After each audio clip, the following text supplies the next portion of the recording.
এক ধাক্কায় বদলে গেল চিত্রপট।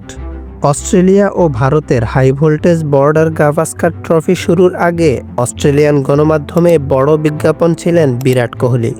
ফলাও করে প্রচার করা হয়েছিল ভারতীয় তারকা এই ব্যাটারকে।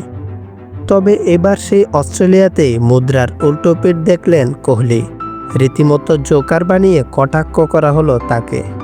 মেলবোর্ন টেস্টের প্রথম দিনে কোহলির ইচ্ছাকৃতভাবে অভিষিক্ত অজি ওপেনার স্যাম কনস্টাসকে ধাক্কা দেওয়ার ঘটনায় তোলপাড় চলছে। আলোচিত সেই ঘটনায় তাৎক্ষণিকভাবে কোহলিকে শাস্তির ঘোষণাও দিয়েছে আইসিসি।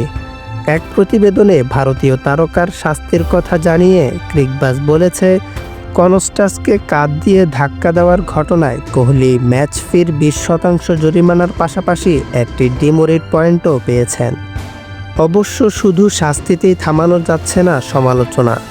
অস্ট্রেলিয়ার সাবেক ক্রিকেটাররা ছাড়াও বিরাটকে তোপ দাগছেন খোদ ভারতীয়রাও। কিন্তু সব কিছুকে টপকে গেল অস্ট্রেলিয়ার সংবাদ মাধ্যম।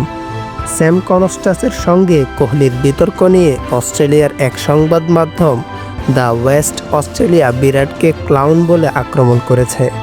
জোকারের সঙ্গে তুলনা করে এবং হাসি মুখের ছবিকে এডিট করে সেটাকে জোকার সাজানো হয়।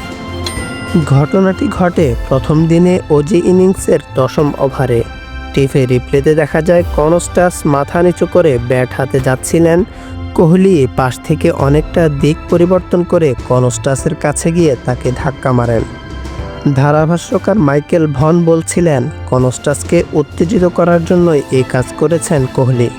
কোহলির এই কাজে খুশি হতে পারেননি ভারতীয় গ্রেট সুনীল গাভাস্কারও।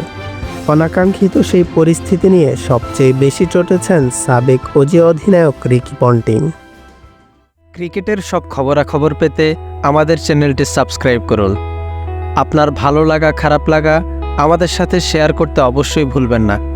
আপনার গুরুত্বপূর্ণ ফিডব্যাক আমাদের পথ চলাকে সুগম করবে। ধন্যবাদ।